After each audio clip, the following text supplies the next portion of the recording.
Hey, I'm so glad to see you today for Daily Hope. Question about your life right now. Are you in a season, or have you ever been in a season, where just all the pieces are starting to come together?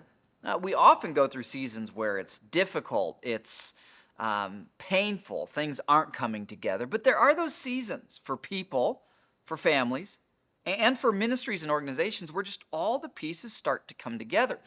For Connection Point, the church that I serve at, we send out Daily Hope. It's a ministry of Connection Point. We're in one of those seasons. It's not that there's not spiritual warfare or difficulty. It's not a lack of fatigue, or we got all sorts of human stuff. But God is just kind of blessing. He's working in our next generation. He's working as we add additional locations. The vision that He's given us to have multiple churches around central Indiana and to raise a generation that will outdo us in their faith for Christ. The vision for online tools like Daily Hope, God's just working through them.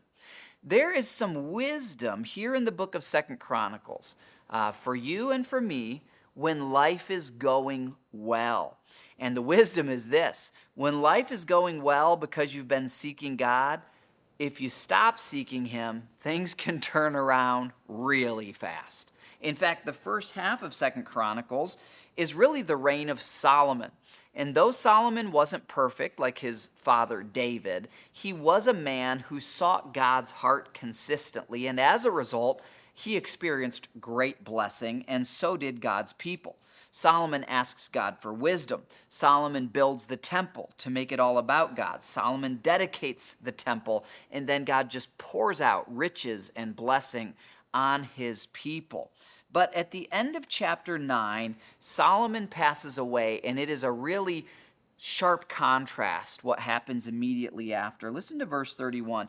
When Solomon died, he was buried in the city of David. That's Bethlehem, where Jesus will be born. Not born, but come to earth. Named for his father, city of David. Then his son, Rehoboam, became the next king. We saw this, I think it was in 2 Samuel, that Rehoboam, it was one of those guys, and this can happen in our lifetime, very wealthy inheritor who didn't put in the hard work himself. His dad was godly and entrusted a great fortune to him. He's going to turn away from God. He's going to misuse the fortune. He's going to destroy the nation and the legacy.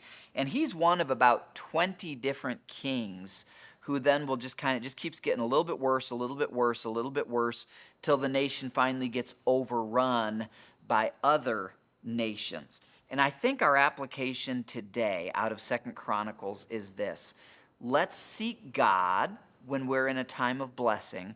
Let's seek God with the same desperation, the same eagerness, the same zeal with which we sought God when we were going through trials and through difficulties. Let's be like Solomon and keep it all about God and not allow God's blessing or prosperity or health or comfort or anything else to cause us to become lukewarm or apathetic or turn away from God. Let's pray that our sons and daughters as well choose God over material wealth and serve Him all their days. I'll see you tomorrow for more Daily Hope.